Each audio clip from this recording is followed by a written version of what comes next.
Good evening, everyone, and welcome to this Mish-Mash Monday Street Fighter V Battle Lounge with the 2MK team. We are doing almost the usual thing today, except that we have character select on today, as you can currently see. So if you're searching for the lounge, do the usual, but search for 3 rounds first to 2, character select on.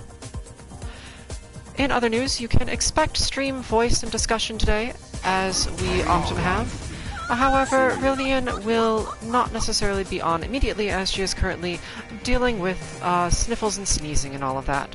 But you can, in fact, expect some of that a bit later on in the stream. In the meantime, if you'd like to join us, well, I've just explained how.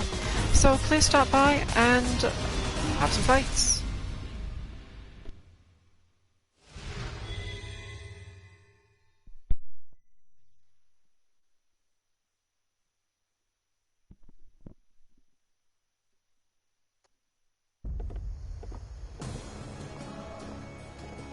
I'll show you the divide in our class. Cloud. Round 1. Fight! I shall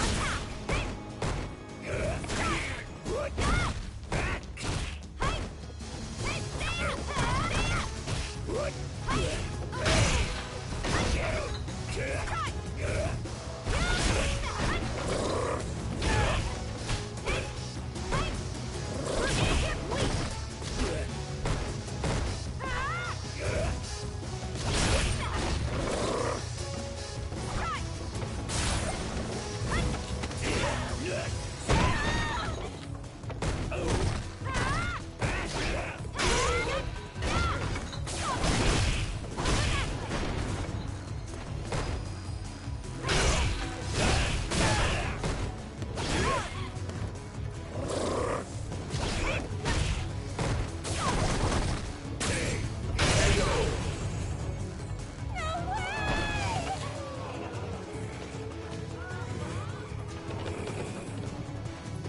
Round 2. Fight!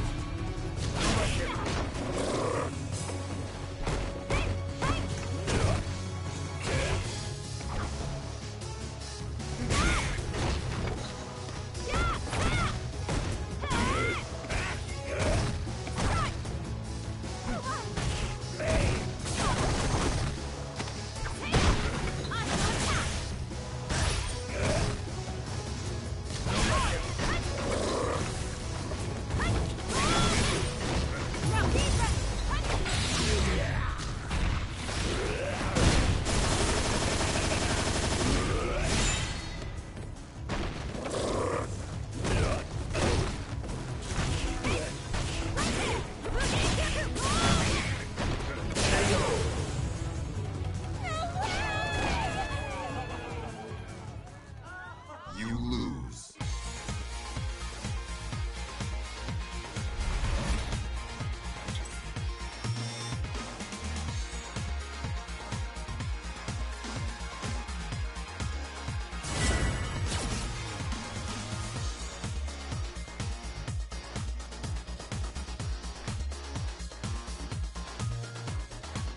Round 1. Fight!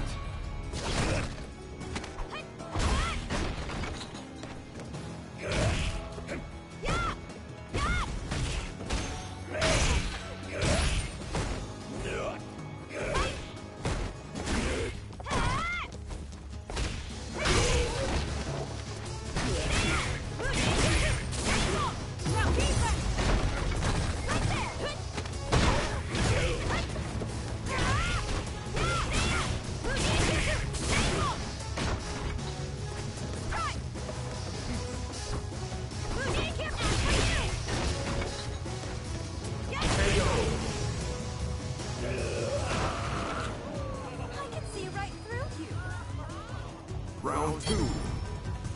Fight!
Final round. Fight!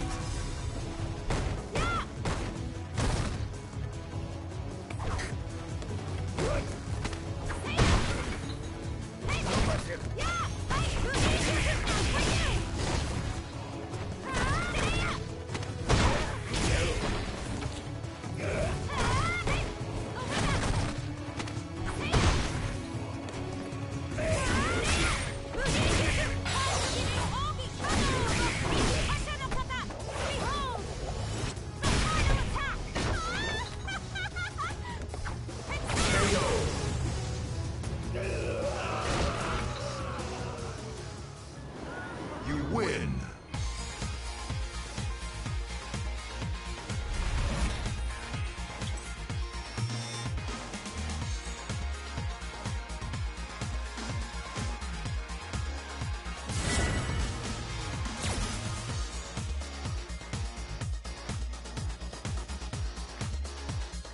Round one. Fight!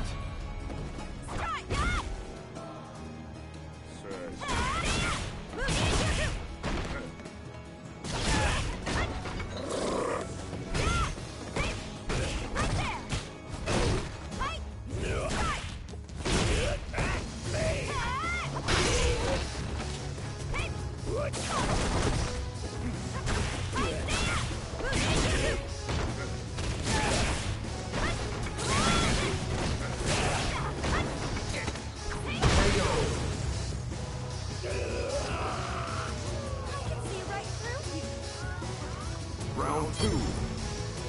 Fight!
Final round.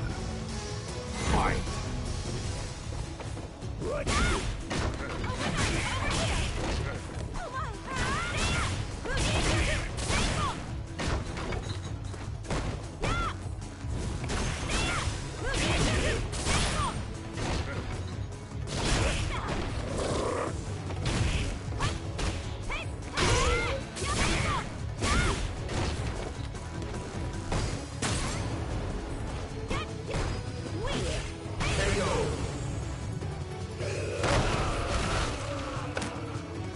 You win!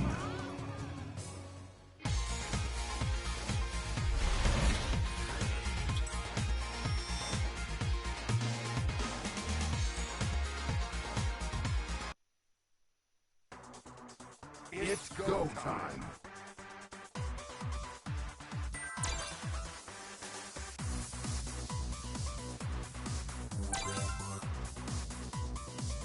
Let's do this!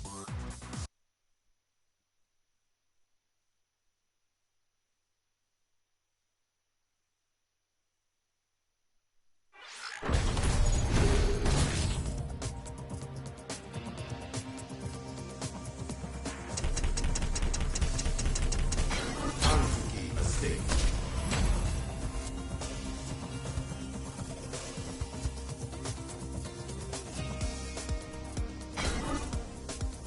Rainbow Liga. バッチリ決めてくっすよ。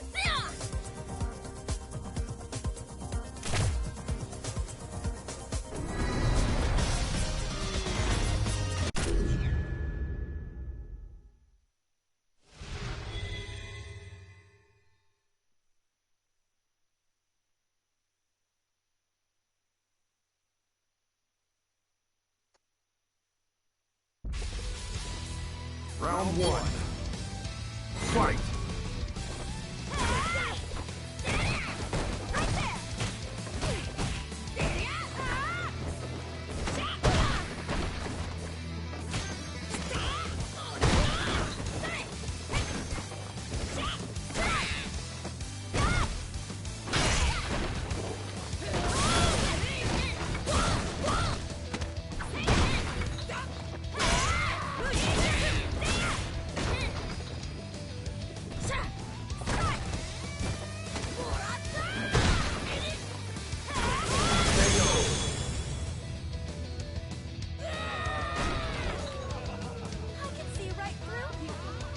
Round two.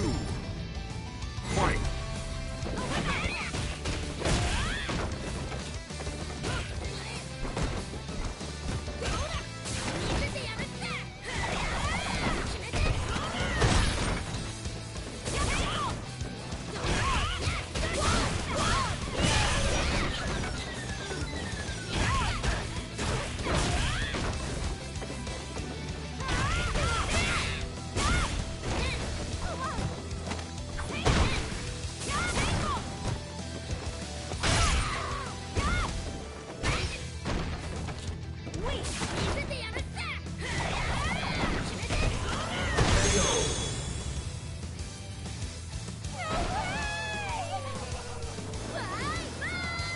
Final round. Fight!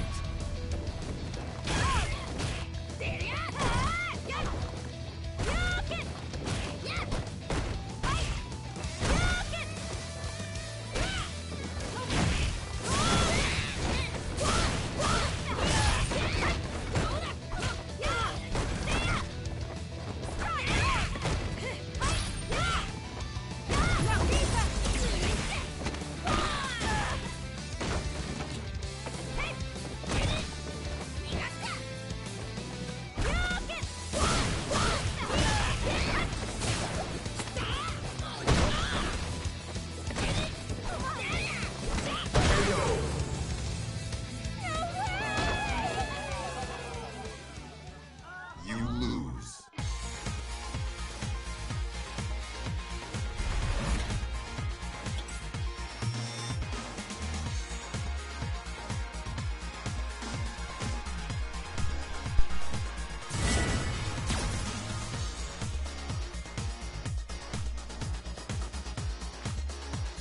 Round one. Fight!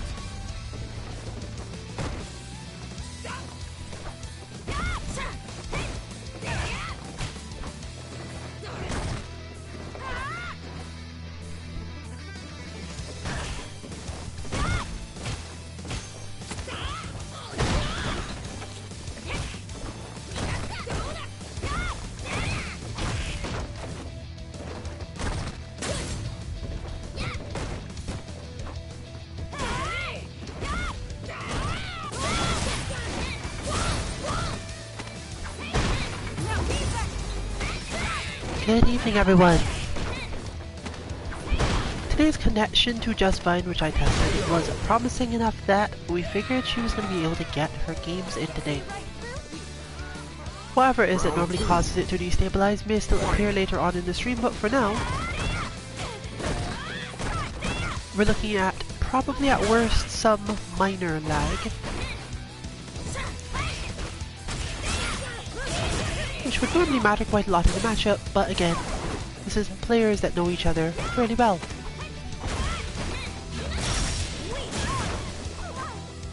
You can expect anything I have to say to be a little bit staccato today, somewhat interrupted, maybe a little harder to hear.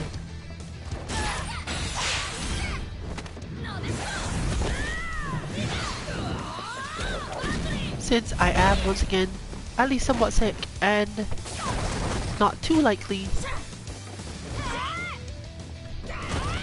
to put too much effort into getting around that.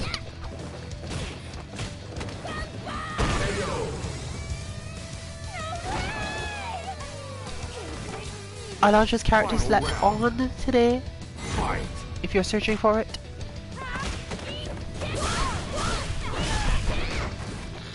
And we expect to fill up a little bit more later on.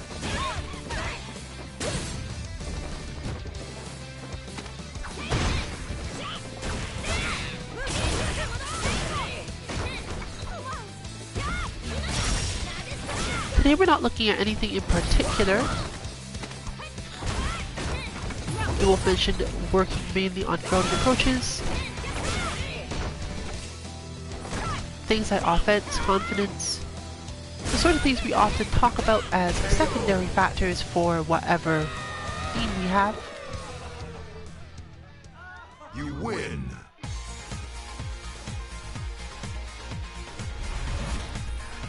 But are technically our main focus today.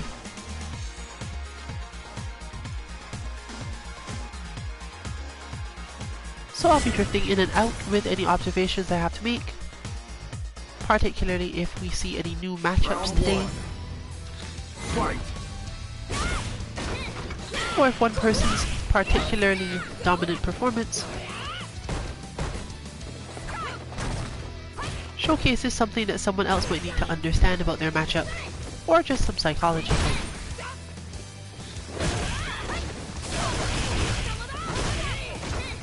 If not though, you can enjoy the matches for what they are, relatively intense exhibitions of mid-level people who commonly fight each other.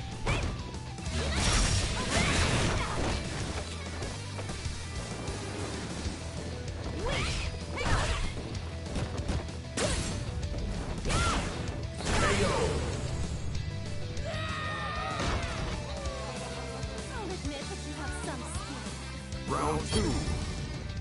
Fight.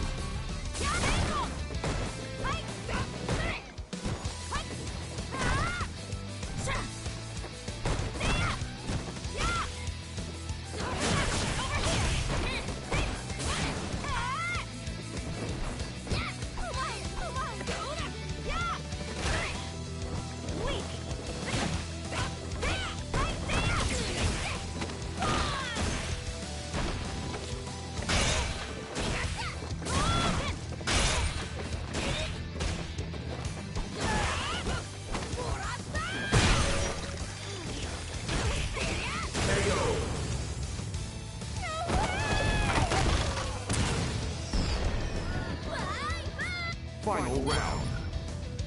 Fight.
You win.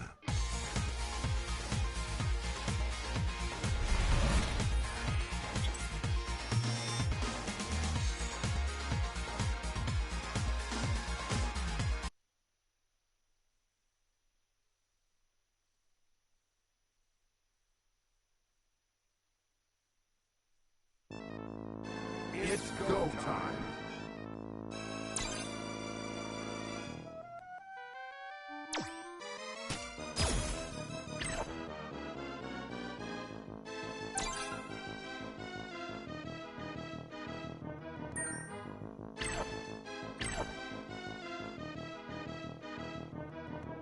Let's do this.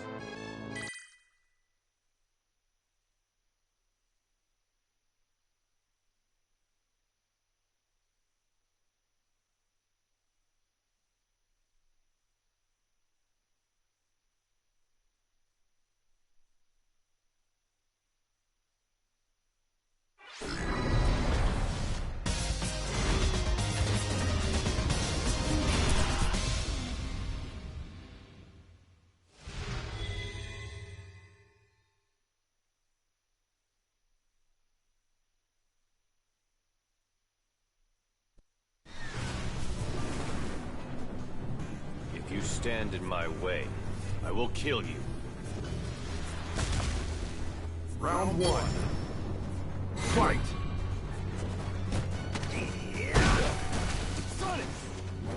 No way!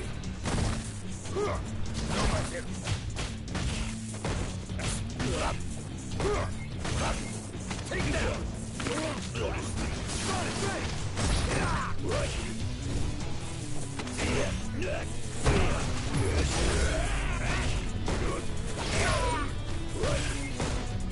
Those who are familiar with our bots know that our Nash bot is actually our autopilot bot, because the character is a lot of specifics relative to understanding matchups, but doesn't necessarily have a whole lot of options as to what to use at any given moment for most people.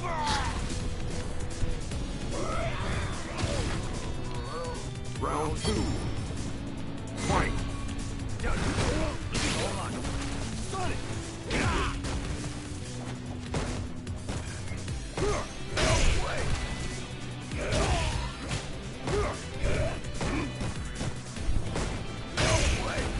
This means that most of our players, even though the bot is somewhat difficult to input sometimes, will tend to have access to this bot.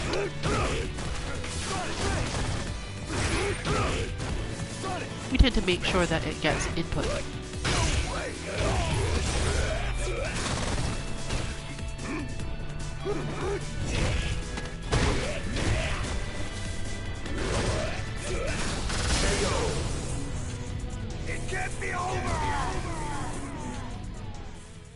Necalli wins.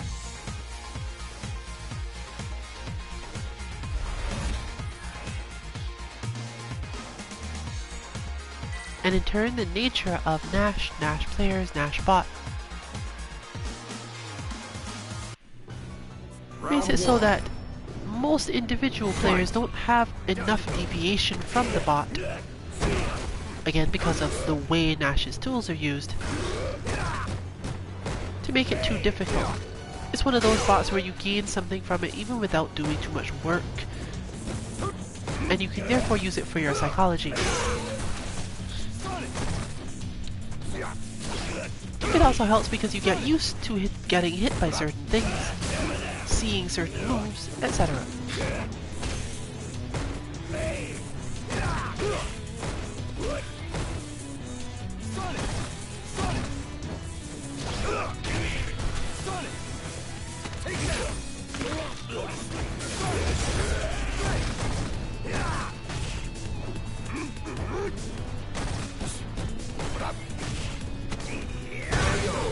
In total, the thing making the biggest difference between this and our Nash bot is that sometimes they hit light punch twice. Round two. Fight!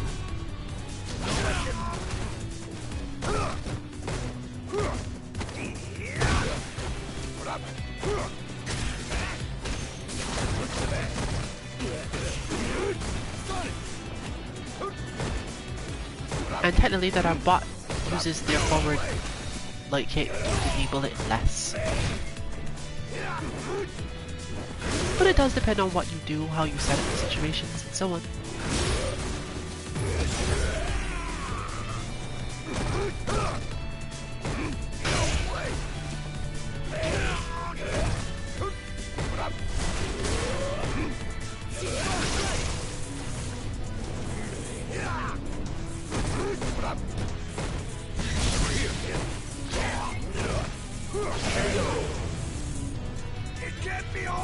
However, Nash is a character where your precise spacing matters a lot, which is why it's good to practice on autopilot against it, because you are supposed to learn to rather watch what you are doing, to let your body do things basically automatically, but spend more time observing what happens when you do those things. Often, the issue that you are having isn't necessarily that Nash is doing something you can't stop, but that you're trying the wrong response for the spacing you're at.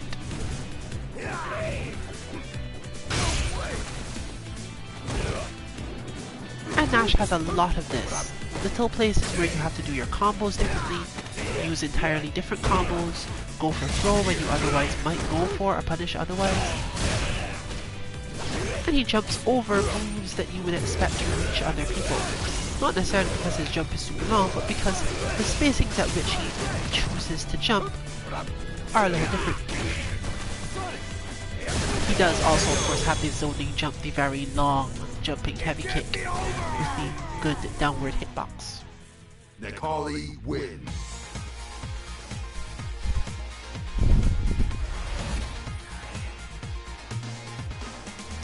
That said, there is still only so much you can do to make Nash particularly, I wouldn't say threatening, but misleading.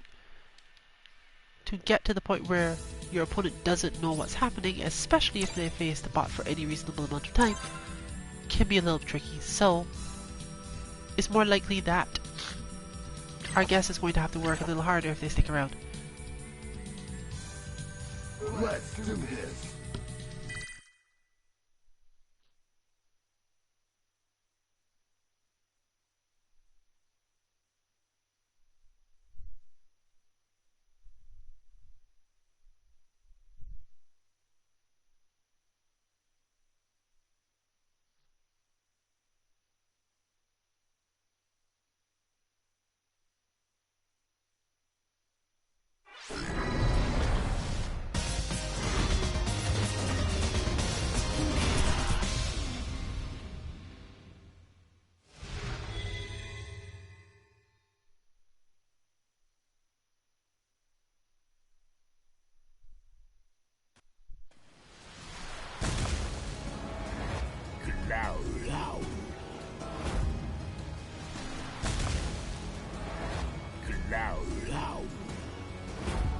Round one.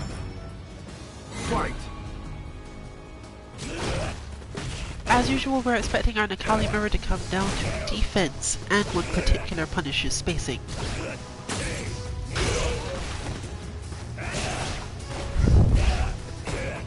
So let's mostly watch for defensive decisions.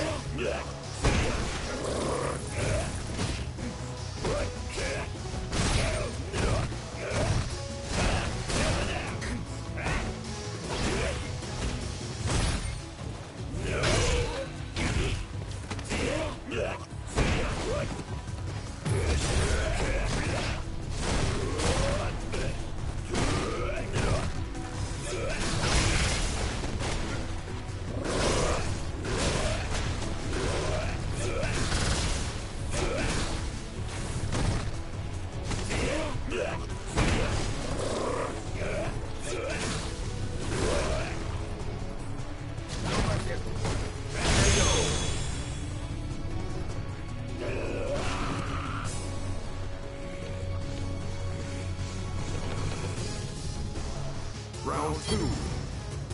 Fight.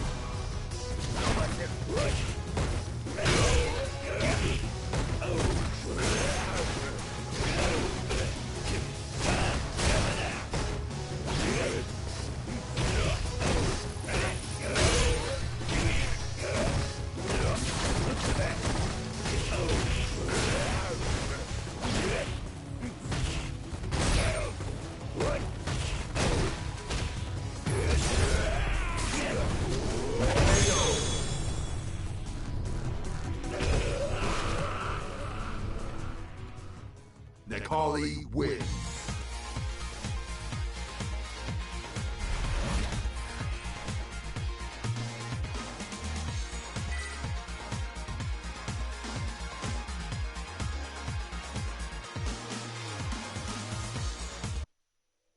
Round one.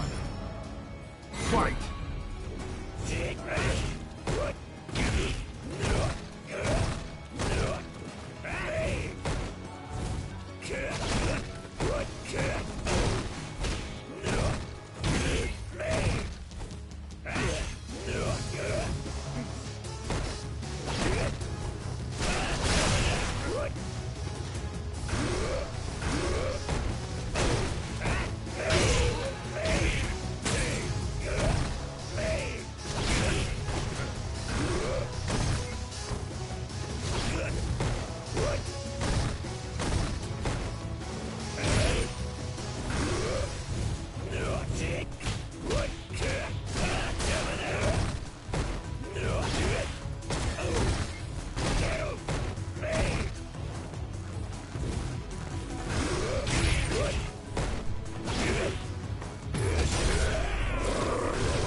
two.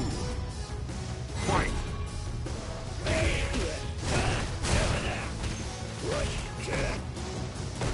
Since it's almost impossible for Nikali to be placed at a disadvantaged position by the pushback of another Nikali, this matchup is not one where the V reversal is often needed. While the character does have pressure, the pressure is normally based on changing the expectations of others or using very specific block strings which other Nikali not only know, but just because of the character's ranges don't tend to get hit by.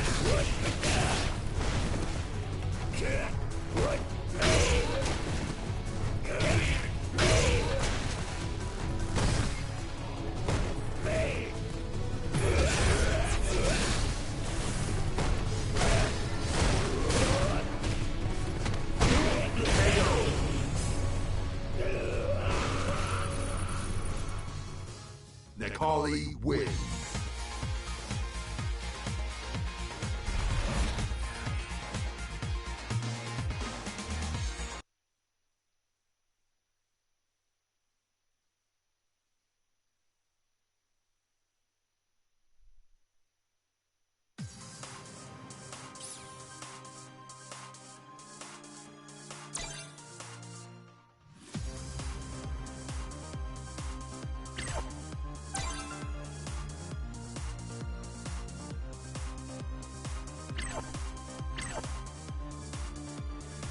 Well, that appears to continue to look like one bar, but like I said, it's relatively unreliable.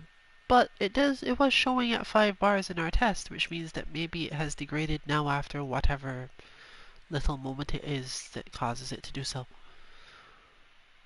We'll know in a bit because it's fairly obvious.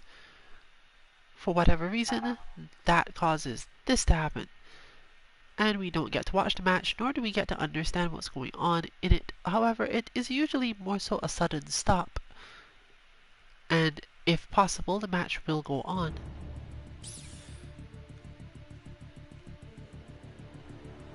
I.e. the lag is not usually the problem, it is simply that everything freezes up and stops eventually, which is why we still bother.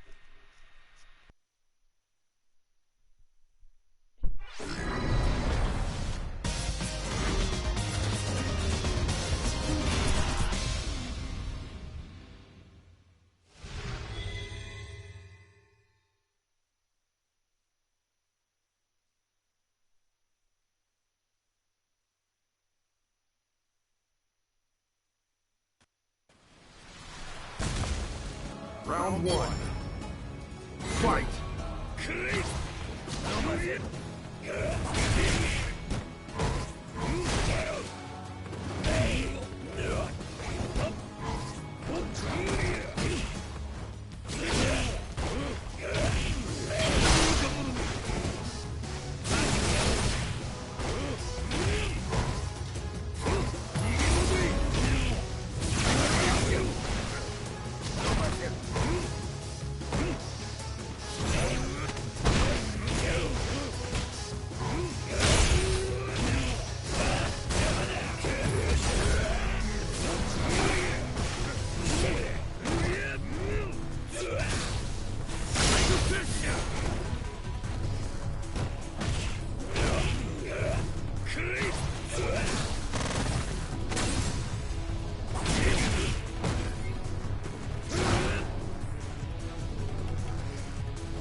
Let's do this.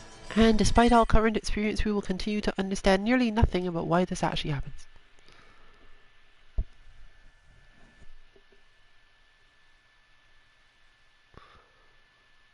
But if our choices are between the quality of the match play itself being affected and the ability to watch it being affected, or sometimes even the ability to play the entire match,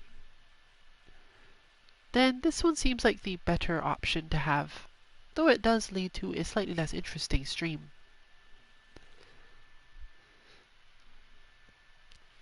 With replays, you could, of course, find yourself in that cliffhanger and go check what happened after that crouch heavy punch.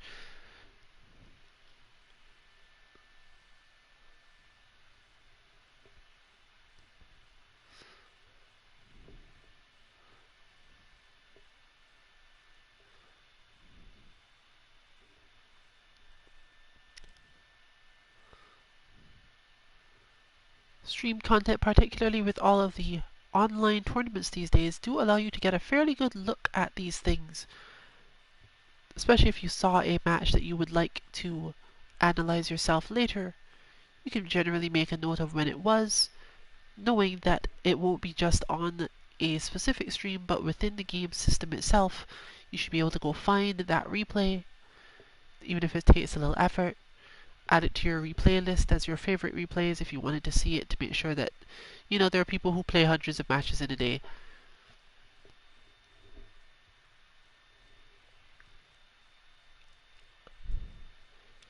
I can't say that there are a lot of those people, but I can definitely get up to 50.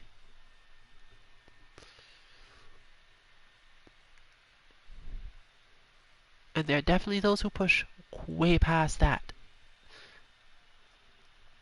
Still, if you see any new tricks, it is a good way to build up your own repertoire of abilities, even if you don't necessarily use them. Just understanding where they are, where they go, and possibly what the other thing to use in that situation would be. Just trying it might be better. Your opponent might see you fail it, but think you have the capacity to complete it. And technically you do, it just might be a really low chance. And therefore change their game plan accordingly, maybe not think of your current style as quite as simplistic or linear as it might be without that move or without that setup. So it can benefit you to pull it in just to, you know, make people think about the fact that there's more options to use.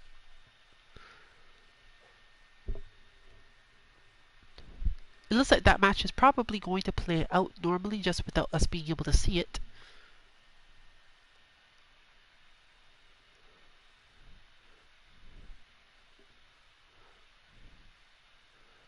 Therefore, we're left in suspense for at least a little bit as to who is going to win it. If Just Fine does, in fact, either way, most likely, Kazuki Dynasty will be dropping to back, because once it's gotten like this, there's literally no chance of the match between that station and this station actually finishing, and being underprepared for this flow based on that means that there's not much point in fighting Osmo Kali either, at least not right away.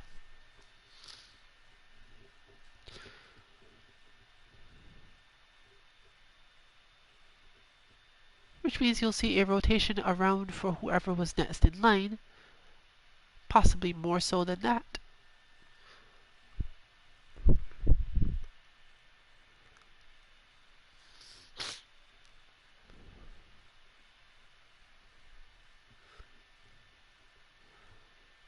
And if Just Fine keeps on winning and this scenario keeps on happening, you'll get to hear me talk through a lot of please wait screens.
It's go time.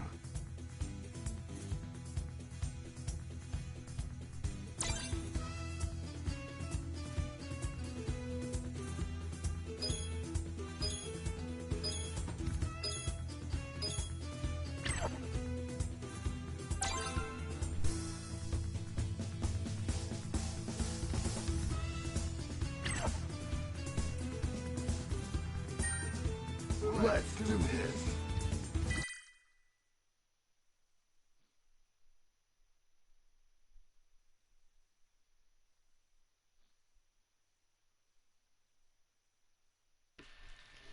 I have invoked the cold symptom remedy of salty snacks.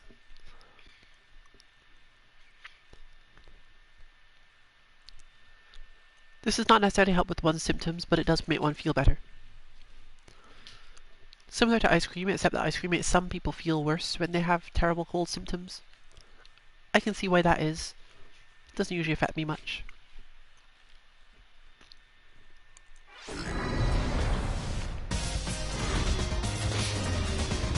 Judging from the flow and the fact that Just Fine did not drop to back, it looks like we've got at least a chance of seeing maybe the start of this match. And probably it was not too terribly laggy for the players themselves. So we'll hope that at least their experience in it is good. And we'll probably be able to see if it doesn't cut out really fast. Some idea of how this should play out in the long term, given the flow of the two players.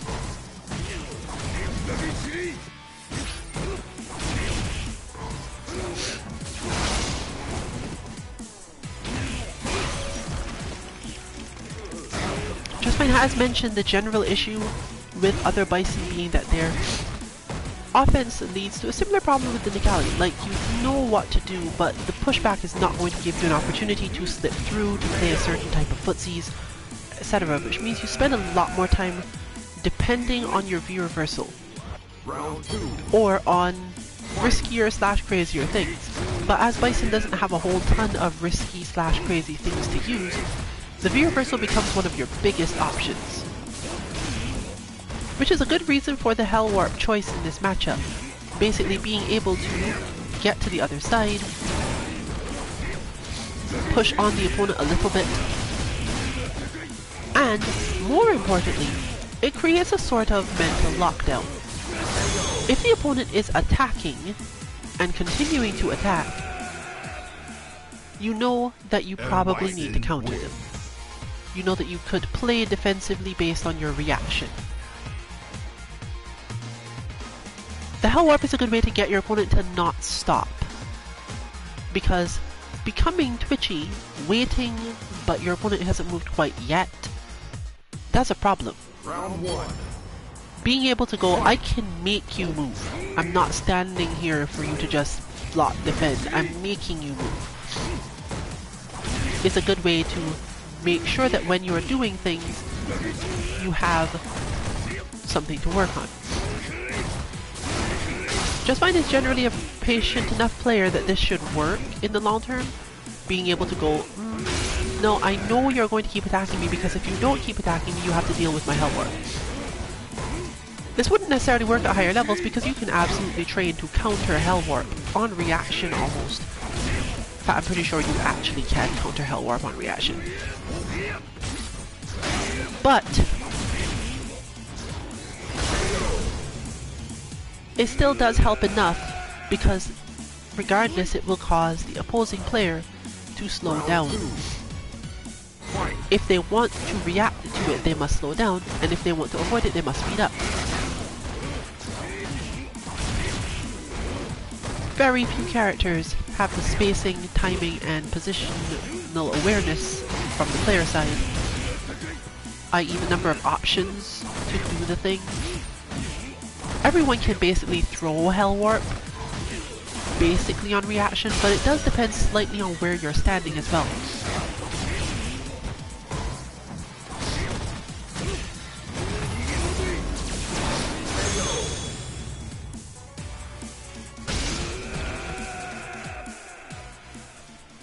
And Bison win.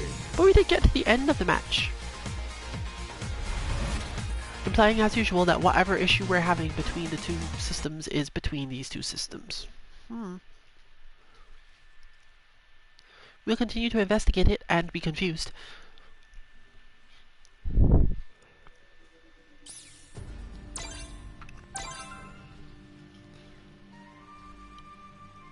But for now, it looks like the cycle continues. Let's do this.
If you stand in my way, Round one.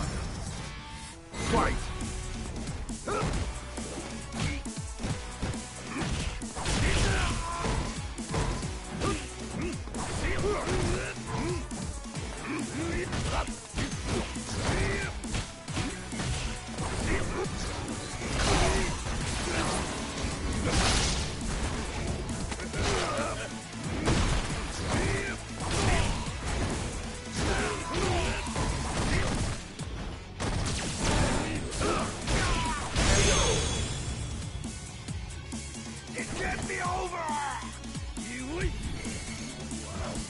Round two.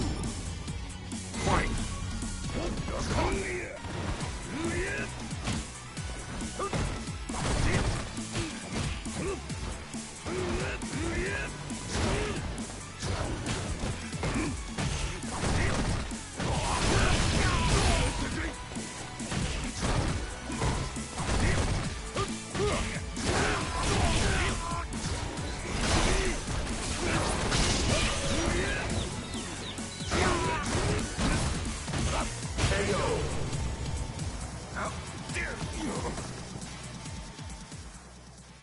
Bison wins.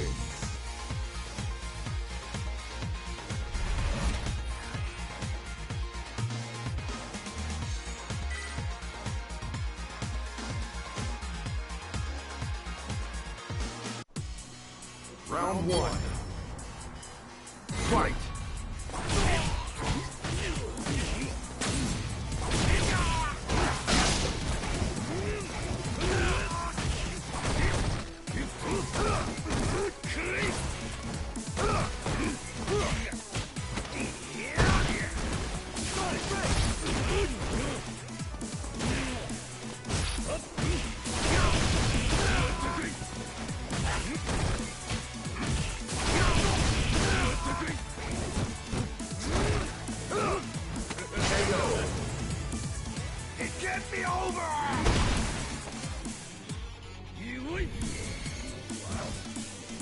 Round two. Fight.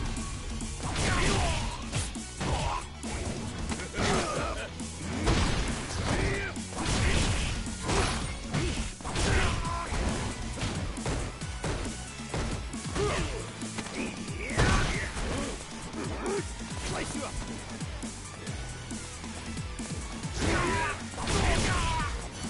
Sonic! Sonic!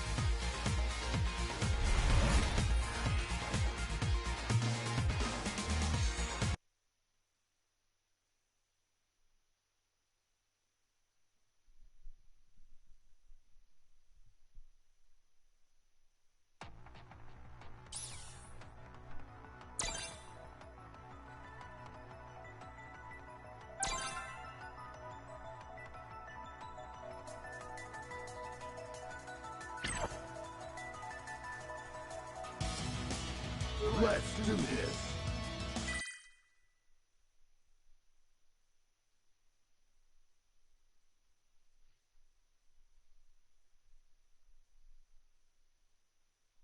Now you can tell her you have anticipated this response and is about to trigger the void by telling you.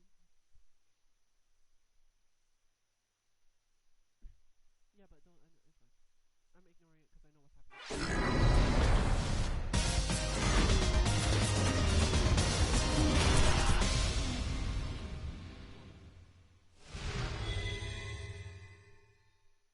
And is about to cause the situation by pointing out that that person is not my type of bison.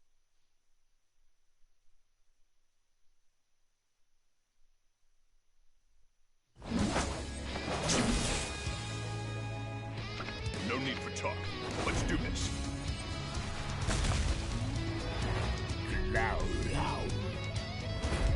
Round one. Fight!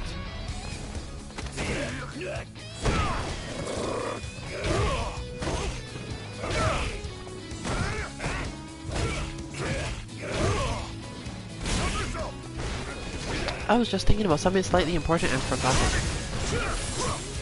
This is a terrible fate to have, so let's focus on the match in front of us.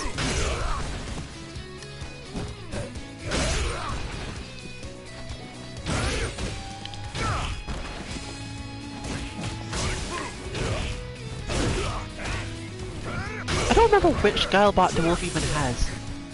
Fortunately, Nikali doesn't really need a lot of work bot side to learn to deal with Guile. Round two. Dealing with Guile for Nikali is a matter of being calm about when you attack, and using this guidance as just demonstrated as a really good whiff punish for a lot of things. Guile in turn, basically because Guile can't throw booms, you just have to prime yourself to this guidance nearly all of the time. If he throws out random normals, he gets this guidance. If he goes for jumps, he's relatively easy to anti-air for Nikali, unlike most characters, and if he jumps from super far, he still gets hit by this guidance, although it may end up being trained. Therefore you see the adaptation here, one of the most important things. Getting close and keeping that pressure on, but Guile doesn't have a lot of throw mix-ups, heavy setting of layers and so on, which means Nikali gets to re-reversal out of nearly everything Guile wants to do at that spacing. Guile therefore has to count on the idea, okay, maybe now I can make you miss this anti-air. And at this level, that's half the match. Guile is absolutely convinced they must make you miss that anti-air, because otherwise, Nikali just has too much advantage in neutral. Guile's main options just don't do enough damage, and you constantly have to be worried that this guidance is going to get through it. Add to that the fact that the wolf uses V skill too, and Guile's life just becomes very difficult.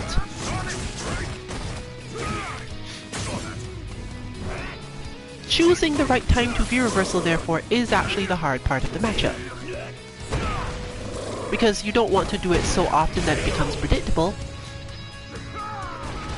or the thing that Guile can assume is the default that's going to happen. And as you get higher and higher in rank, Guile players will be more and more patient about the whole thing. Round one. But honestly, Nikali doesn't care that much about this. The biggest issue Nikali has is that it's difficult for him to move around while still charging this guidance, unlike a lot of other characters who have some way to slide around on screen while holding their charge. Nikali basically doesn't have any.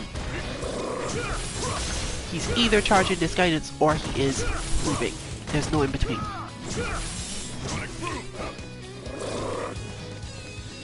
But honestly, you can be fairly calm about it. This is basically a bullet hell game at this point. How much does Nikali feel like moving? How much does Nikali move? And Guile's tendency to put himself in that exact space where there is a disguidance you can choose that will basically be unpunishable.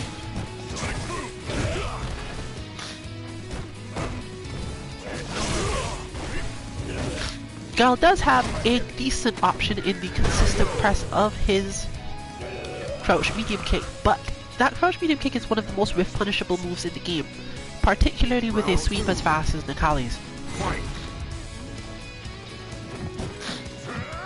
Furthermore, the range that Guile likes to do it from, even if he was blocking and Nakali hit the sweep, likely he's not going to get punished for sweeping.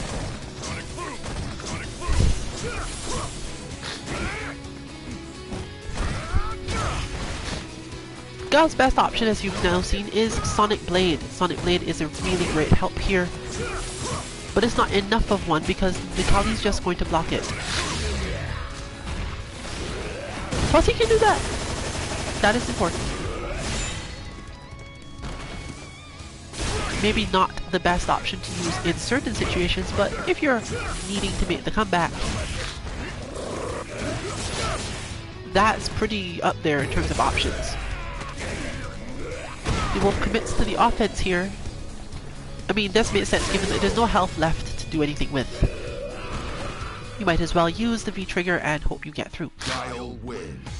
Guile players at this level often become extremely retreat-based once you've managed to demonstrate that you can keep up with them in any way.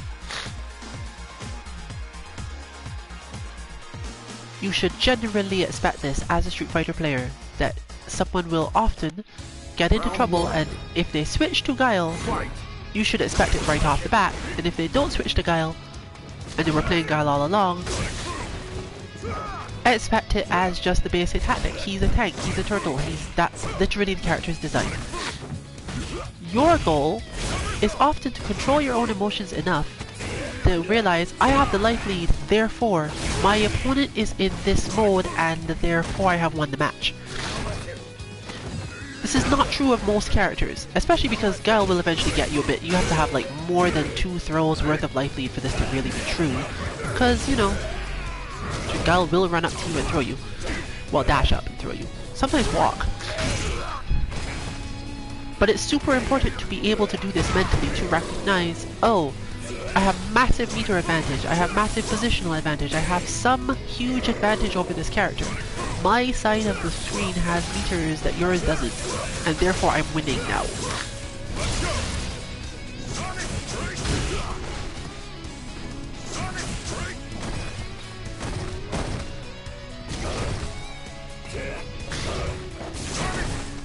Because the one weakness of a character that has such limited options in this regard is that you generally aren't going to be too surprised by anything they do. And if you have enough of a life lead that they have to start doing crazy things, it firstly increases their chances of doing something you can hit really hard. One other good option is to recognize, for example here, that you not having the life lead doesn't necessarily mean anything if you have a massive meter advantage and whiz out of everything.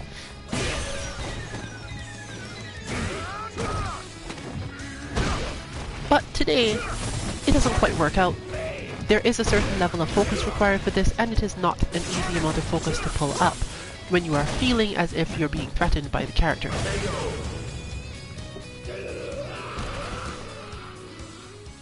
It's a little derogatory, but the way that people have been taught to play this is to just treat Guile as a toy soldier that ticks along on a certain rhythm and set of things he must do.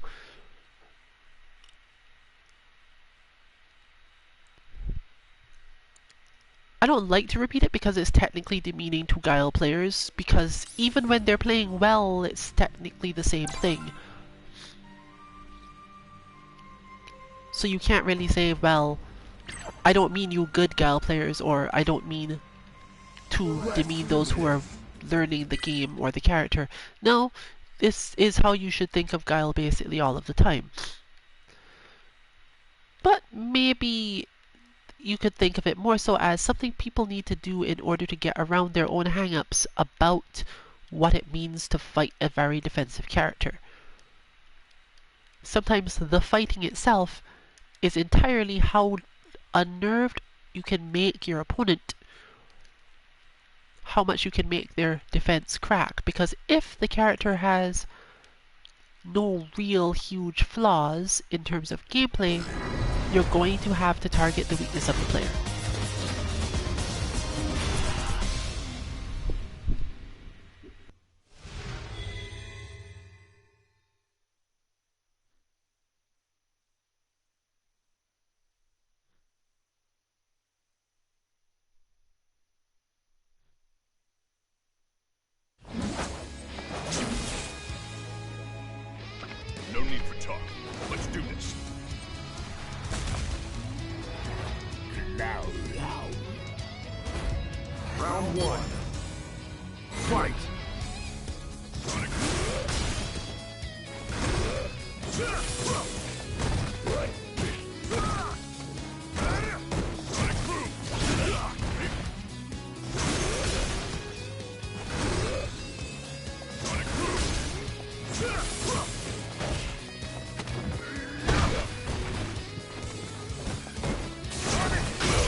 Round 2.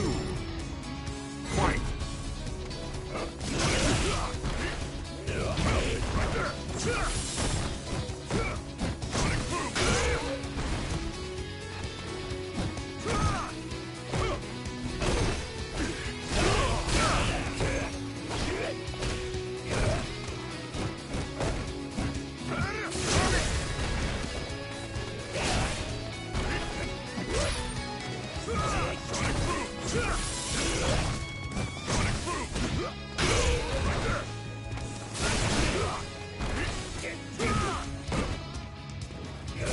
We can see at least some of the contrast here because Cosmic Wolf is absolutely that person who will just go, oh, okay, I guess I won.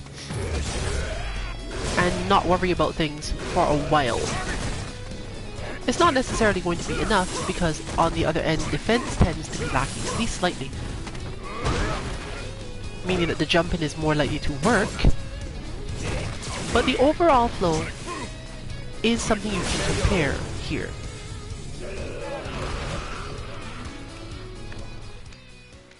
Guile wins. Also, being slightly more flinchy means that this guidance is less likely to be effective, and is more likely to be used at spacings where it wouldn't actually have any effect.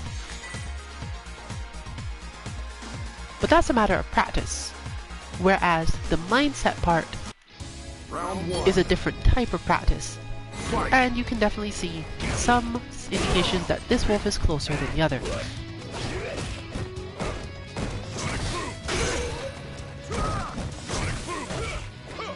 You should spend a lot of time in this matchup, therefore, thinking about your defense, thinking about how to use your V reversal to get yourself out of bad situations. And considering how much of a life lead your opponent really has, which is a matter of how often do I manage to confirm my hits. Because Nikali doesn't really need to use meter against the Guile for basically anything.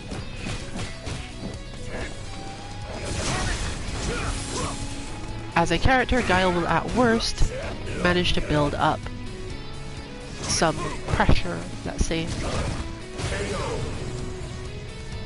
On your wake up, that is almost always easily V-reversaled. So if you never need to you basically never need to V-reversal on your wake up, you can just use V-reversal / delayed throw.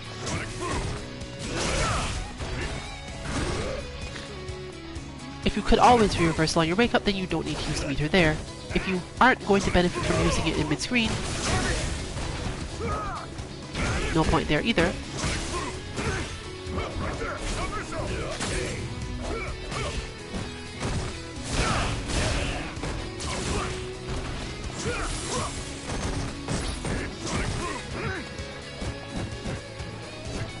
And therefore we're here.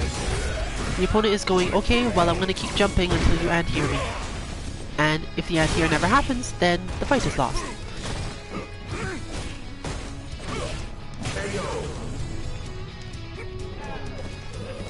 But as always, one of our strongest goals as a team is to make sure that you understand why you're losing. Secondarily, to stop you from losing. But there will always be losing. You will always be fighting someone strong enough.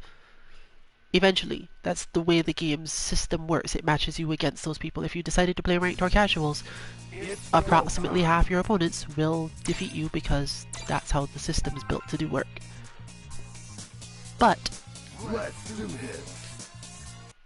if you understand why you're losing, you can at least work on it. You can at least somewhat enjoy the game longer. Even if you don't necessarily enjoy the specific match. You could go, well, I guess I'm gonna go fight X bot as this week's training. And we at least find fighting bots kind of fun, which is kind of the point of beating them. Fighting an opponent who will specifically set out to make your life miserable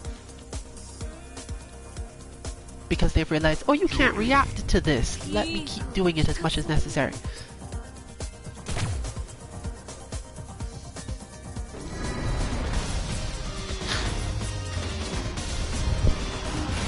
I believe we've had this player around before, and it's their jury that showed off their true style of play, so we'll get to see that.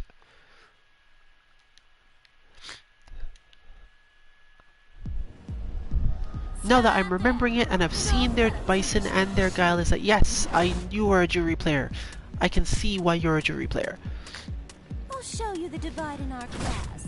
Round 1. But that means if they're a jury naturalist, it's likely that Kazuki Dynasty won't have a terribly large amount of problems here. Again, in the perspective of, do I understand why I'm losing? Not necessarily am I winning.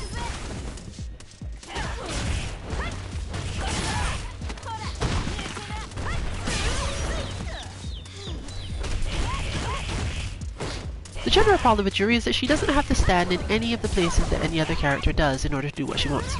Perfect KO. And Kazuki Dynasty's largest problem when it comes to new characters or new players is Round 2. she learns things based on this exact distance but not by matchup. Meaning that any character who has a large amount of spacings that normally she wins at, but for this character she loses, rhythm is going to become difficult. This particularly happens because the longer this goes on, the less likely she is to use standard walking as an option for movement.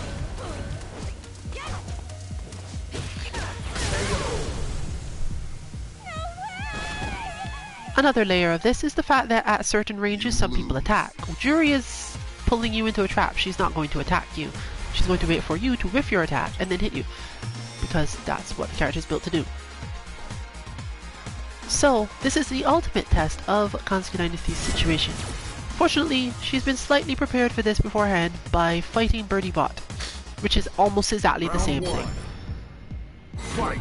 Don't go here because your opponent wants you to go there and do exactly this.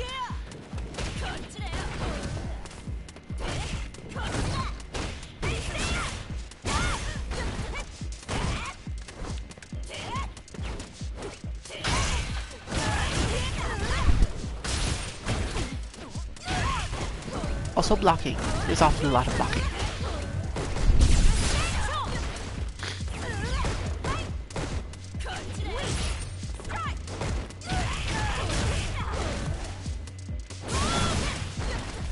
But that Birdie Bot training was all of 10 minutes so far, so I'm not exactly expecting a whole lot of results from it instantly.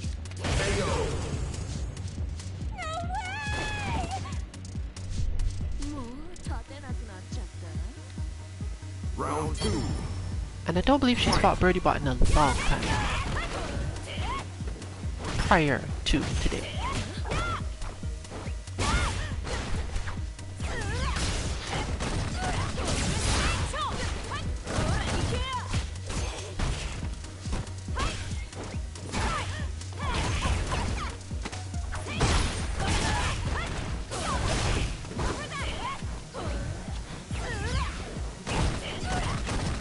When fighting Juri, you should always be careful to not necessarily pursue the character when she's retreating.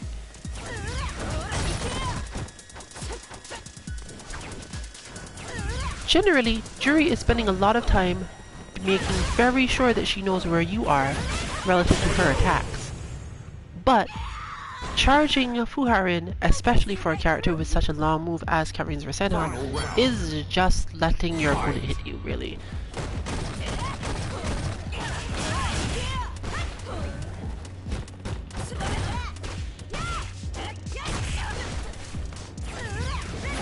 But when you walk forward into Juri's retreats, especially because she has that misleading retreat animation, you're likely to get kicked.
Let's do this.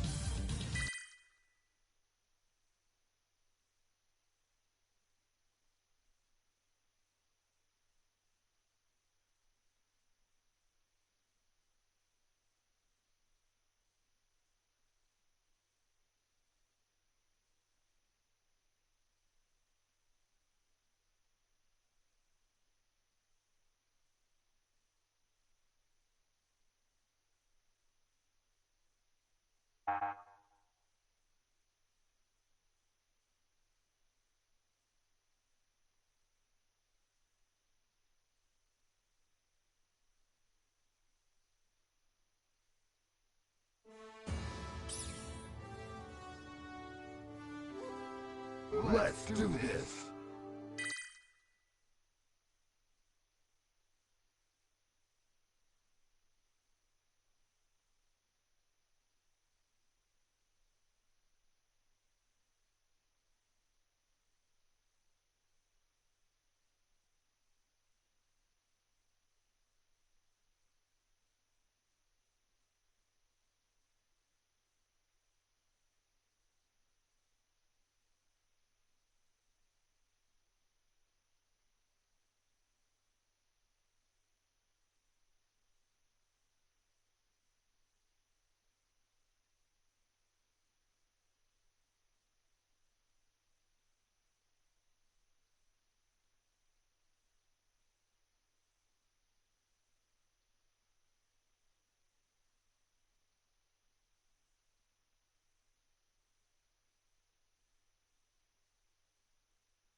One of the strongest pieces of advice we give to people rewatching their matches is to look for why you took damage. This is twofold helpful. If you took damage all at once, your opponent burnt all their meter, you got caught in something, you went for an uppercut on wake up or something and got crash countered, yes, this is you losing, but it doesn't have a whole lot of meaning in terms of how your skills need to be developed. This happens to basically everyone in itself, but you can look beyond that, and you often should. This is particularly true when you find yourself constantly dying in pressure. Pressure isn't instant. Pressure doesn't just start at the beginning of the round. For most characters, anyway. Some can if they use meter to start it, but at the end of the day, you're always in some scenario where something had to happen first. And 80 to 90% of the time in this game, that something was preventable. We're not talking Urian EX tackle. There are moves that will put your opponent near to you quite quickly at advantage. These almost always use meter, and are almost always not necessarily avoidable in terms of that, but if you often have a choice between getting hit by that move, getting hit by that move while going into the air and possibly changing the follow-ups your opponent has available, and of course standing there blocking on the ground and your opponent getting into hit buttons until you die. So sometimes you probably want to get hit a little bit.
Well, sorry for leaving you all with dead air during our non-visible match.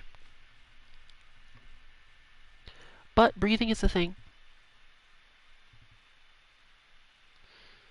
And the change of the seasons always has its toll on people's various respiratory tracts for many reasons. If you're not familiar with that, you might want to look it up given the situation in the world. I feel as if I would not be able to do it justice. But the short version is that your lungs dry out, and when they're dry, worse things happen.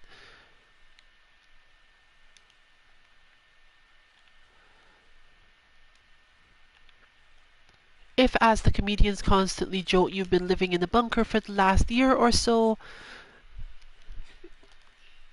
we're having a problem with this thing called COVID-19. Very bad virus, very terrible.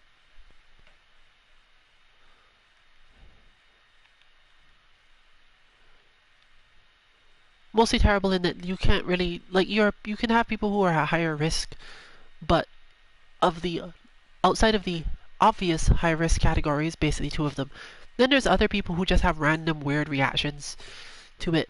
So you can't even go, yeah, well, I don't have these risk factors, so I probably won't mind if I get it. It seems that just about everyone has a chance of it going, nope, sorry, I found your weak point.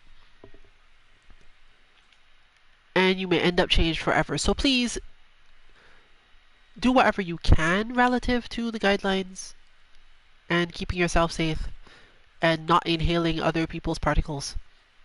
However you choose to do that. If you choose to do that by never leaving your house ever, you might want to not go quite as far as putting a vacuum cleaner near everyone else's mouth when they're breathing. But if it's consensual, I'm sure they're okay with that too.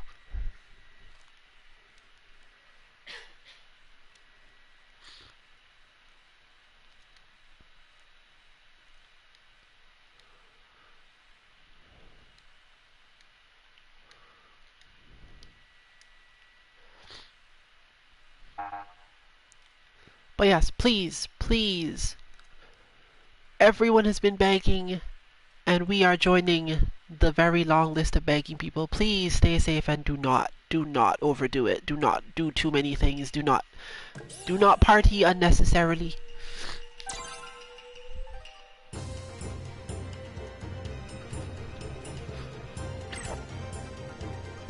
This has been a public service announcement from the 2MK team.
Round one.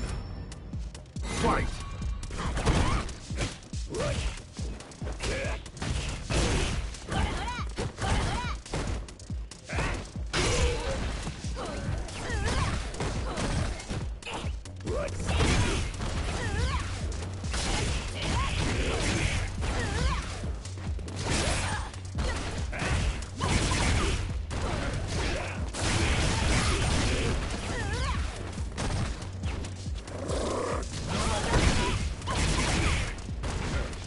Now here's a much harder matchup for Nakali. What the principle is based on is something we've discussed before actually.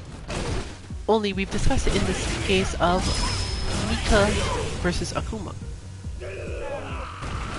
You have to be primed and ready to use your V skill at the moment your opponent retreats. Round 2. Not like, oh, you bat dashed, now I'm going to take an action.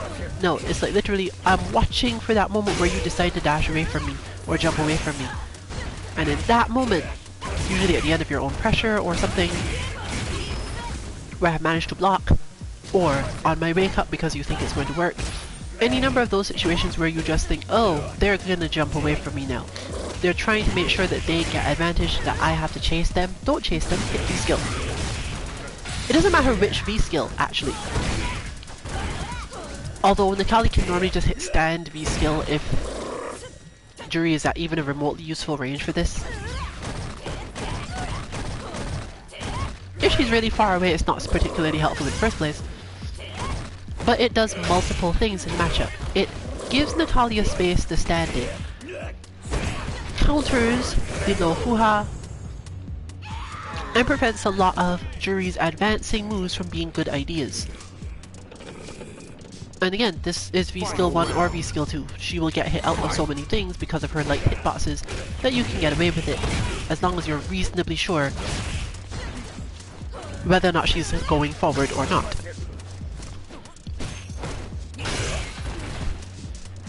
In short, it's a way to force Juri to play footsies instead of retreating out of the space, using the fact that she's good at getting to safe retreat positions. As discussed before, note where the damage is being taken here. Almost all of the damage taken so far has been to both advancing, failing the advance, and Juri getting damage.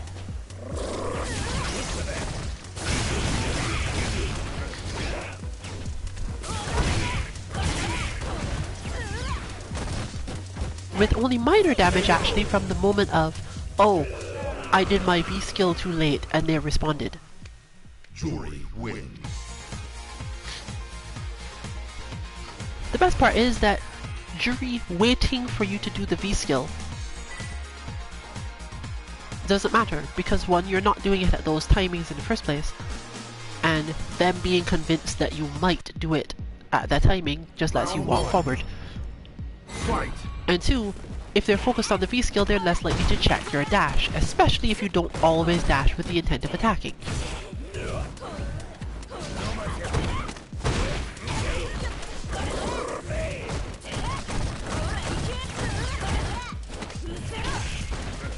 Having a character that advances this much can make V-skill 2 effective as a defensive tool as well. You just put it down when you think the opponent is coming to you. But most importantly, the thing you have to grasp of why this helps so much is because every interaction that anything has with the V-skill 2 builds Nikali's V meter. And you can choose to either use that to enhance the character, or to use V-reversal to get out of the many mini pressure situations that Juri puts you into, because she does tend to end these Round 2. with buttons that are easily V-reversaled and she can't throw you from those positions. So you're just building up a free resource to prevent the match from going into positions you don't want it to.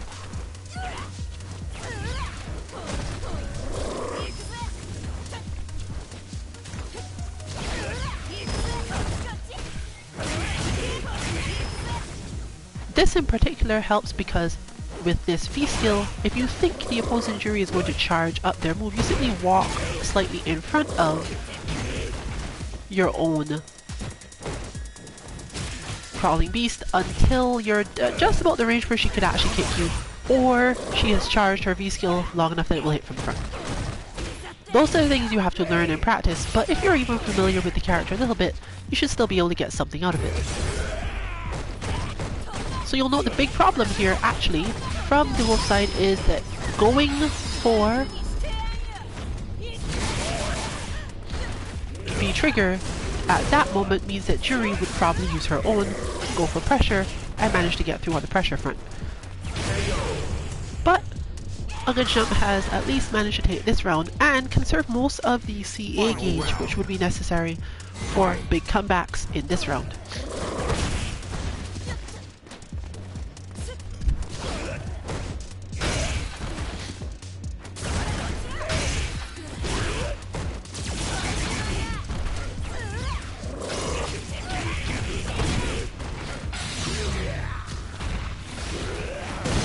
not quite a comeback, but a good push on a life lead. Now only having to watch out for Jury's V-trigger. Or apparently not. There we go.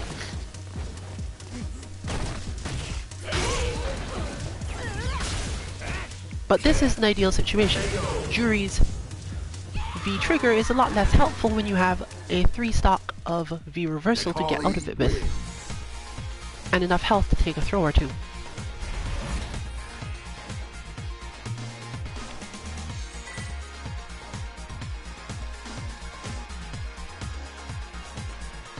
From Jury's side, the solution to this is relatively simple, but the execution of it isn't.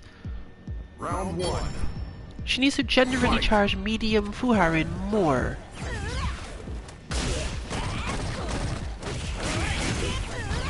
Not necessarily because the move will get her over the crawling beast, but because the spacing she ends up at, it is the option other than retreating. The good option other than retreating. One of the few times when I could say that I'm relatively glad I would be glad that that move is not an overhead, and therefore not particularly negative.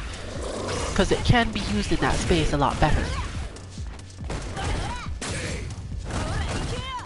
A lot of the other things she can do leave her really vulnerable to Mikali's options.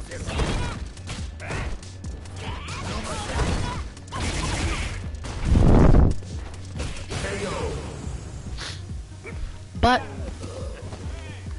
moving to now being very oppressive, and probably some lack of familiarity with when exactly to V-reversal, because the wolf did end that round with again full V-meter,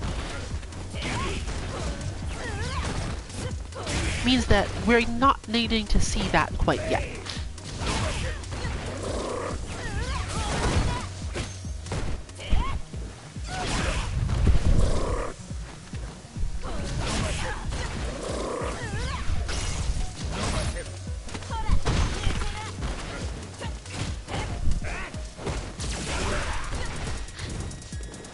But now, with at least one more V-reversal stock, and the opponent relatively close to the corner, full CA gauge, and a higher level match would definitely mean this is over.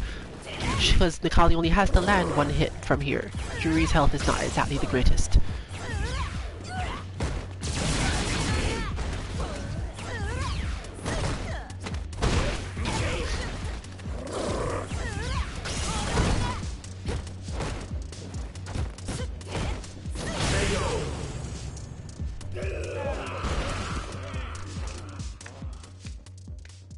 Jury wins.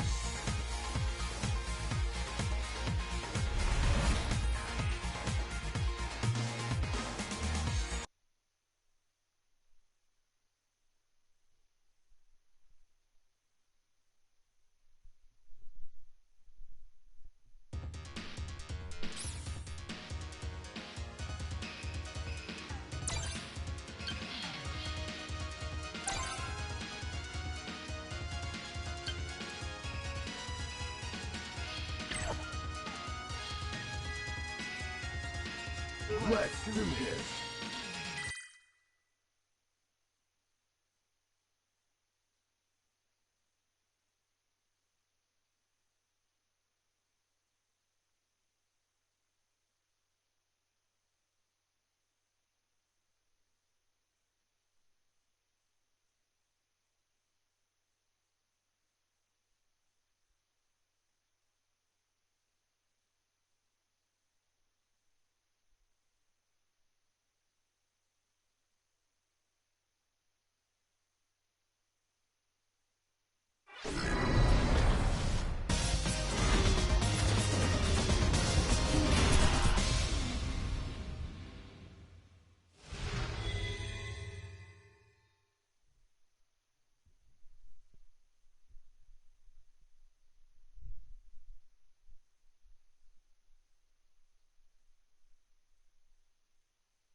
As a Colleen player, I for one am quite interested to see this. Colleen can be played in lots of styles, but most of them drastically limit her actual options. You'll find many Colleen players that never parry, some that never throw ice, some that never use Round 1. the medium vanity step, some that basically only use medium vanity step. You get a lot of different Colleen's because she has so many options, but this means that nearly every person who doesn't main Colleen has a different take on her. I mean, people who main Colleen all have different takes on this character. There's not much different to expect from those who don't. I'd expect, given everything from this player's style before, that you're going to see a lot of very precisely spaced pressure options and the occasional light vanity step into punch. But it's then going to turn into something very similar to the Gao matchup. Can you anti-air or not?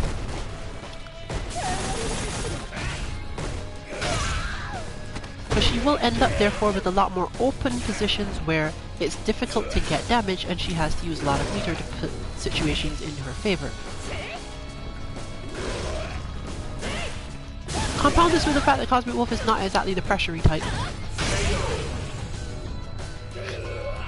and therefore won't give much opportunities to use that meter for parries. Round 2. Fight. And I'm gonna bet that this is primarily the anti-air.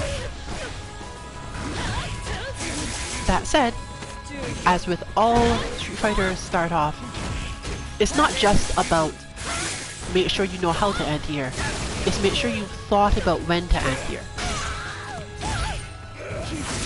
Knowing that your opponent will think to jump because of a scenario is much more important than can I hit this button when I see someone jump out of neutral.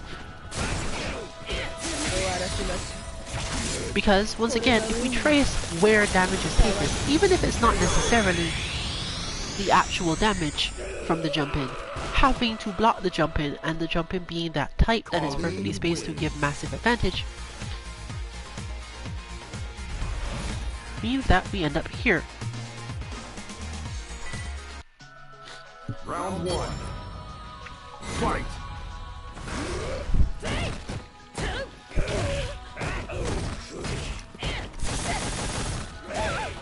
But let's think in those terms. If we look at damage that is done outside of a jump-in situation, this round has been probably the most serious in that.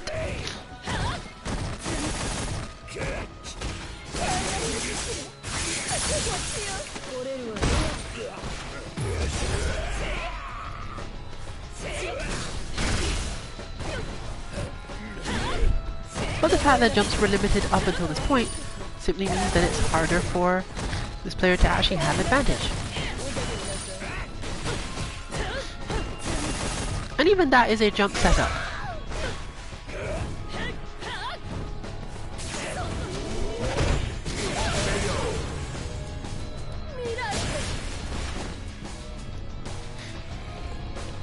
I don't specifically have a suggestion though, because everyone finds their own way to play Colleen.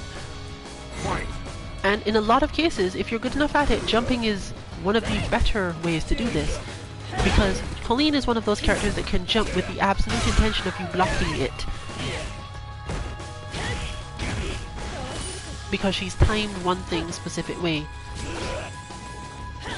Both the cross up and the jump heavy kick have this setup, and because you can't be sure she's actually going to come down, this gets even more complicated.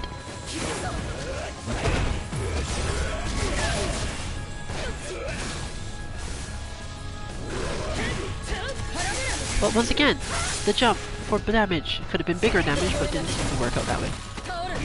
Presumably saving the meter for the next round if possible.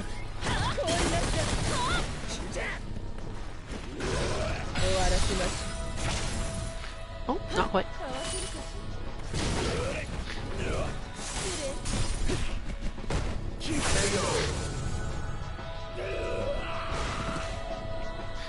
So, while perfecting the jump is a valid way to play Colleen, that doesn't change the fact that as the defending player, you have to be ready to at least try to anti-air them.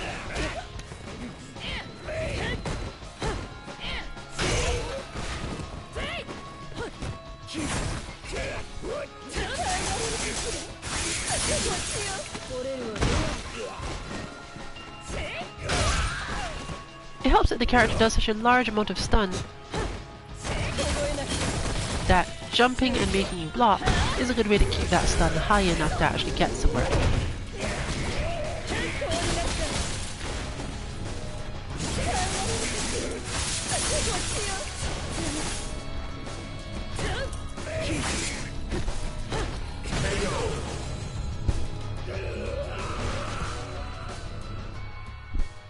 Colleen wins.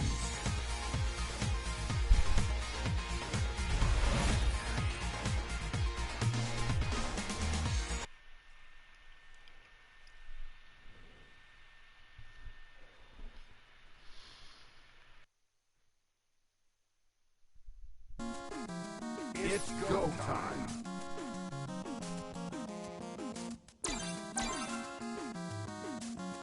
Let's do this.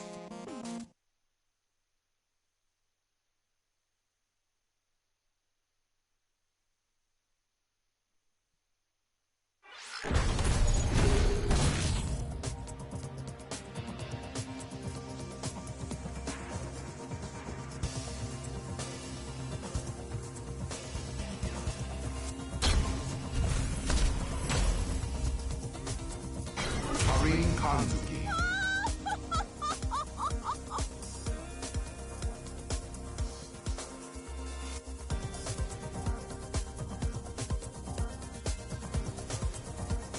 Judy.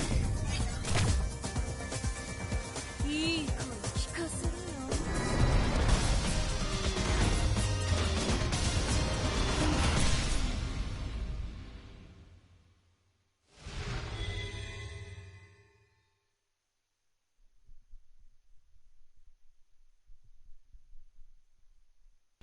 Alright, another chance at this, and a fitting stage, except the characters are starting on the wrong sides. さてどっから潰してほしい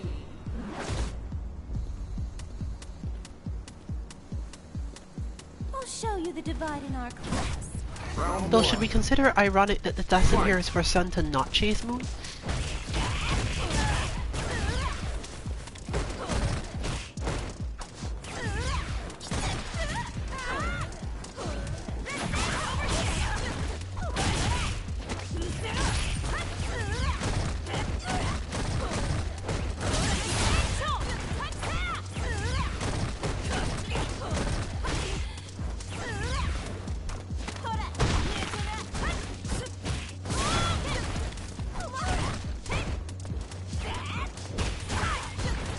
Against certain characters, the Light Fuha does such a good job because it makes anti-airing more difficult.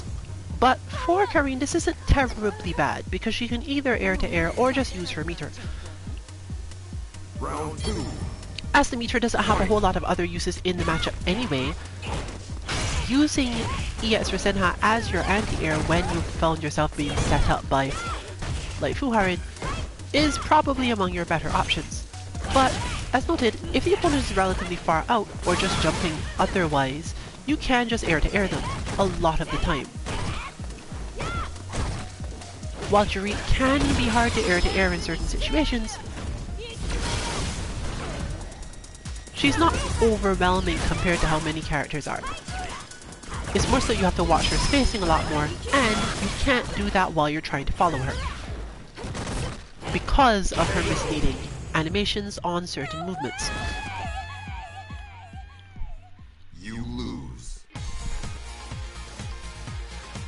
So the breakdown here would be, if you expect your opponent to jump, you do have responses, but you can only use those responses if you yourself were not necessarily trying to hit them at the time.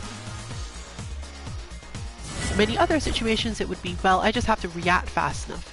Here it's more so, oh right, the character literally has a move that will mess me up for anti-airing Fight. using any of my faster reactions. She also moves in quite quickly and can then jump over you, doubling the stressor.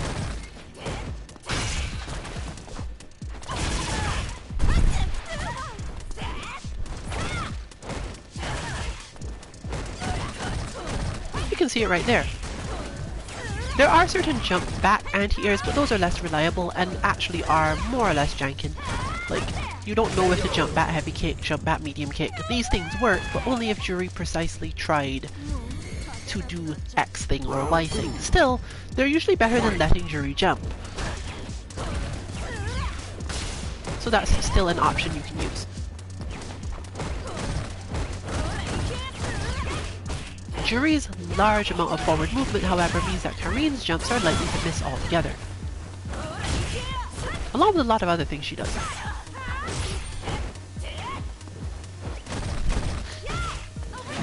She's not quite Kage level though, where the thing you want to do 2 jumps is dash. You can just walk forward under them and it will be fine.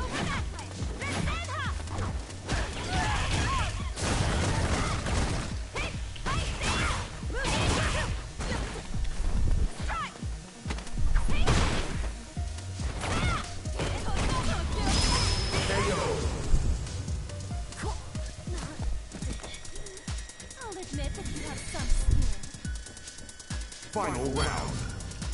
And that is possibly a drop combo, but maybe one that led to a good thing?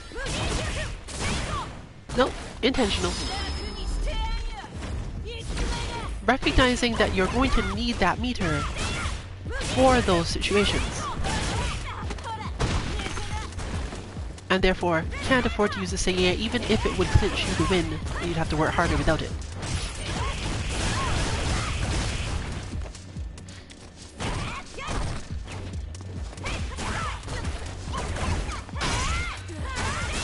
Here, however, it would have been flashy. Not necessary, but flashy. You win.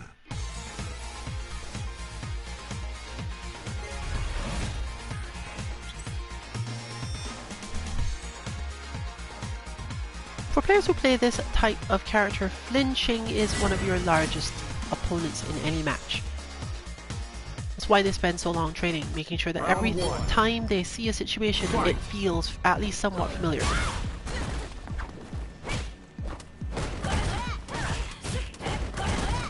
Unfortunately, we can't make a Juri bot with this level of aerial ability. There's too much actual thinking about it, too much specific setups to it. I might make one eventually or try to, but the inputs for it would probably not be reasonable for anyone else to actually input. I'll see what I can do now that I'm done working on Dalsim bot.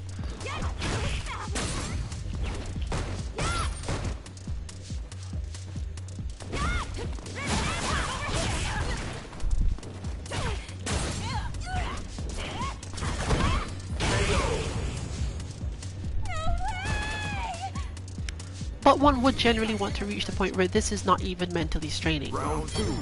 We do have bots that are capable of giving you this experience, but they're definitely not that easy.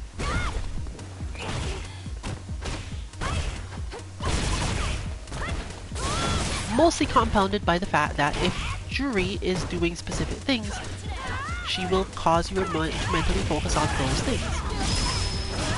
That's the whole point. Seeing the Fuhai in front of you makes you think, this is going to happen, I need to defend this way or that way. And getting around it is not always even possible.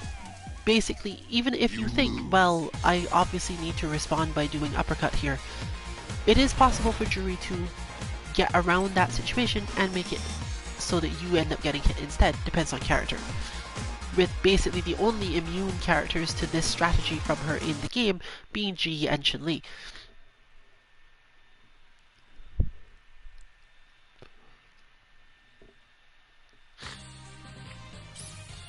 And Ryu, I think, sorta. But that's only V-Skill 1 Ryu, and only V-Skill 1 Ryu with meter, and it gets complicated. Let's do this.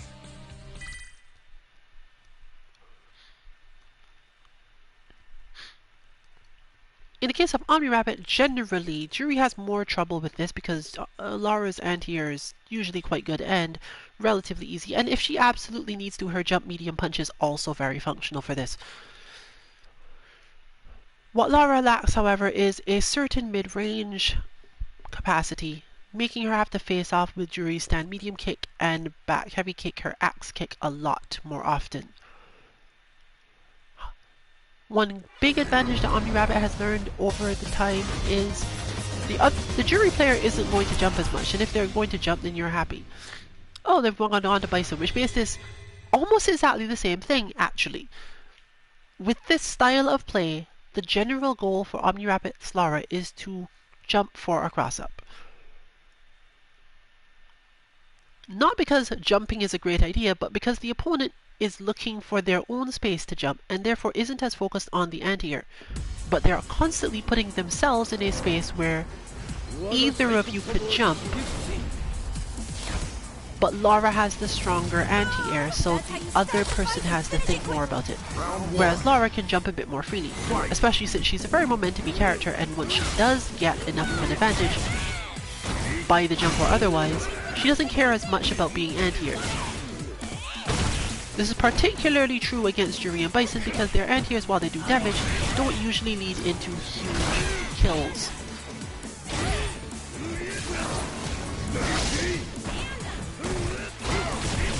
Hell Warp does definitely help with this because it gives Bison another option instead of just jumping or using Devil Reverse even. But this move is troublesome mainly because once you've learned the timing for it, you can literally throw Bison. You can use regular throw, you can use command grabs if you know what you're doing. It does take a while to respond with this though.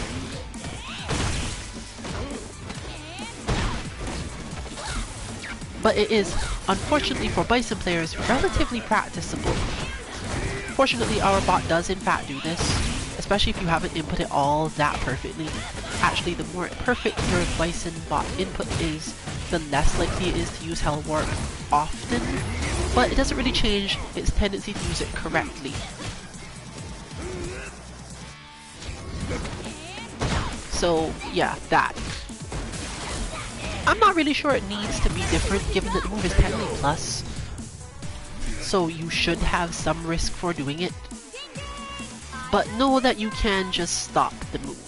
Command grabbing it might be a little bit much to ask for to begin with, but you can definitely throw it consistently enough that you mostly have to care about the position on screen because that determines where Bison is going to get into your throw range from. If Bison does this move mid-screen or slightly more than mid-screen, your better option is actually to neutral jump it, which is basically just as effective, and the timing feels about the same. But it's not that different from learning a jump thing. My opponent is here, therefore I have this reaction, my opponent is there, therefore I have this reaction. It's not terribly difficult. The hardest part actually is if your opponent decides to just Hell Warp in the middle of neutral when they're either in a block string or close enough to you that you don't even know if they're going to reach you. This also has a reaction you can use relatively easily, but not necessarily one you'll be ready to do, i.e. just dash forward.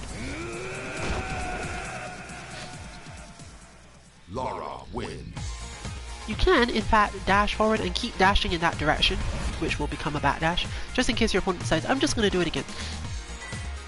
Because if you dash forward once, you're in that loop of that same position and you keep on having to dash either way, but if you dash twice, Bison has basically nothing to use and can't Hell Warp again without risking getting thrown or neutral jumped.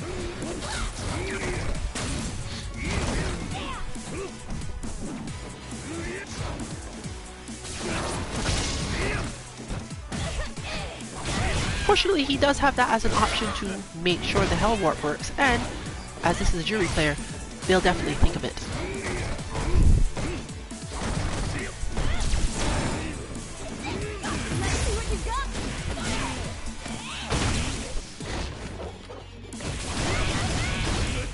Imperfect meaty, but still not necessarily enough given the setup.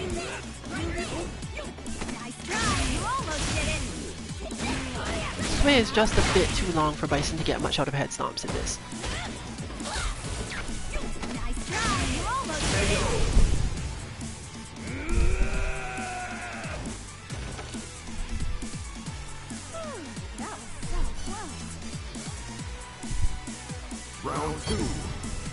point where if one wanted to win this, you'd have to force Lara to use more V-reversals. That, unfortunately for Bison, takes up a lot of meter. Still, it might be worth doing sometimes. It just means that neutral becomes a little bit difficult.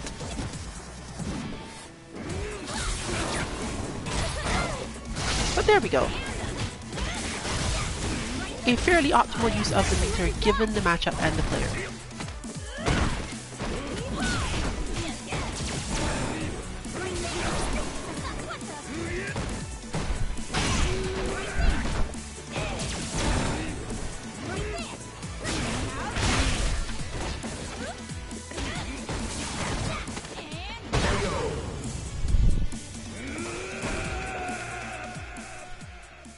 Lara wins.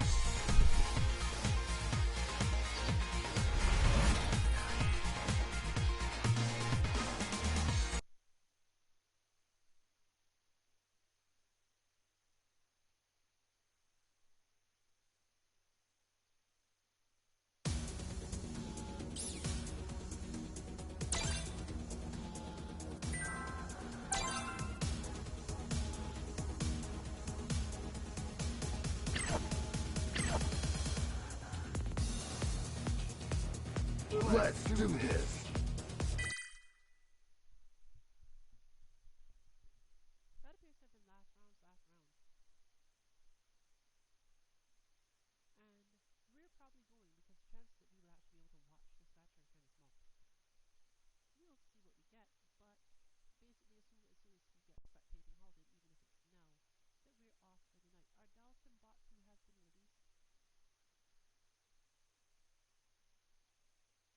Dalston bot 2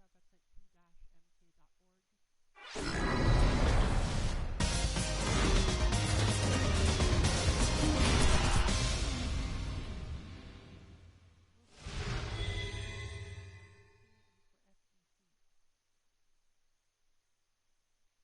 2-mk.org. For past content, you can always check our YouTube channel, which is again basically 2MK.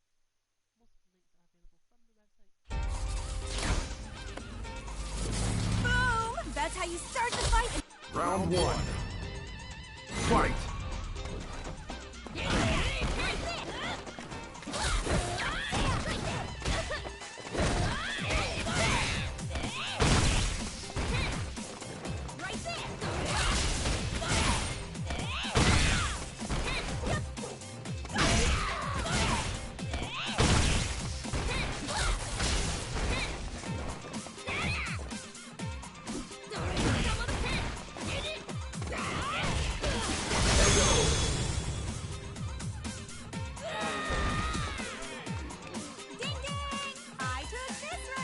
Round two. Fight!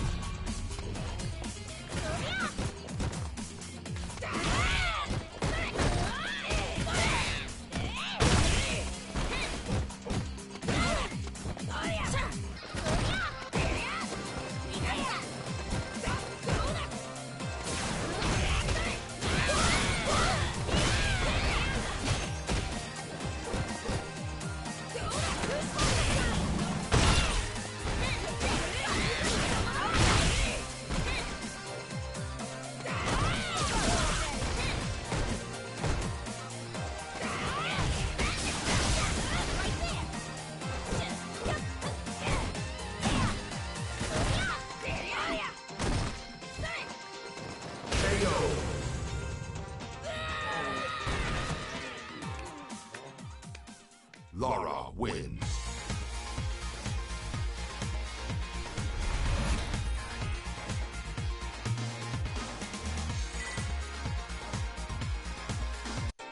Round one. Fight!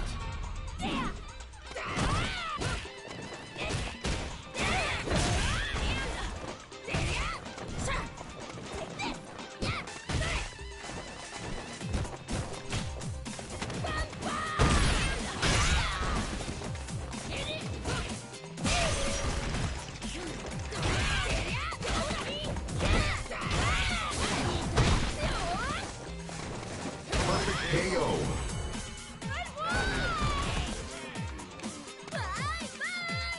Round 2. Fight. It looks like we are getting to watch our match. So, recapping, Dalsinbot has been released, Dalsinbot 2, and is available at 2-mk.org/bots. You can put in /dalsim-bot-2. But you know, just navigate. The website is impeccably designed, you should not have any problems.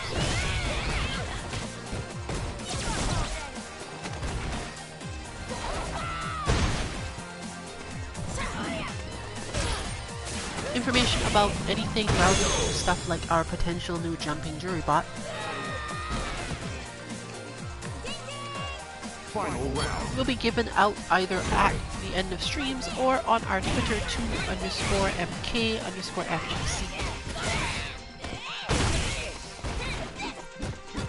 Which you can also use to contact us if you have very small questions. For bigger stuff, there's always email, which you can get at the same website, contact us page.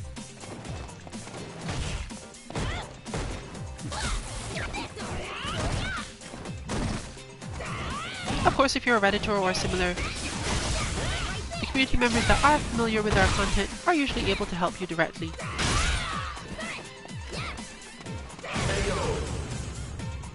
And if you're looking for help with inputs, understanding, you can check either the glossary page Lara or wins. one of our bots basics or this guidance segments, which you can find on our YouTube, which is also basically 2MK. But that brings us to the end of the stream for tonight. Stop by on Thursday for Dead or Alive action, and possibly tomorrow, but less likely than usual, for Guilty Gear or Under Night. Let's do this. No Friday content this week, so that brings us to the end. This has been Rillian for Team 2MK. Good luck with your trading and good night, everyone.